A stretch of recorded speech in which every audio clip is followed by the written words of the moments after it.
টাকা, এটা হবে 80 টাকা। ঠিক আছে ঠিক আছে। ভাইয়ের নাম কি? মোবাইলের গ্লাস লাগান, গরিলা গ্লাস 80 টাকা। মোবাইল অ্যাক্সেসরিজ ব্যবসায়ীরা, ভাইয়েরা আপনারা কি বুঝলেন?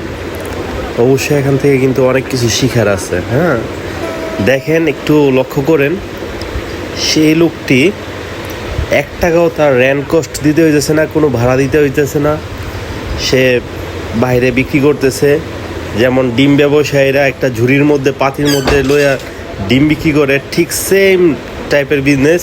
হ্যাঁ, একটা ঝুড়ির মধ্যে অনেকগুলো গ্লাস নিয়ে বসে আছে, সে ডিমের মতো করে সেল করতেছে। তাহলে আপনারা কাস্টমার কীভাবে পাইবেন? এটা পসিবল? আপনি সেল করবেন 100 টাকা 200 টাকা একটা গ্লাস, তারা বিক্রি করে ফেলবে 60 টাকা 70 টাকা। তাহলে কার থেকে নেবে কাস্টমাররা? অবশ্যই তাদের থেকে নেবেন। তাই চলুন আর টাইম ওয়েস্ট না করে আমরা ঝুড়ি এবং পাতি নিয়ে রাস্তায় বসে পড়ি।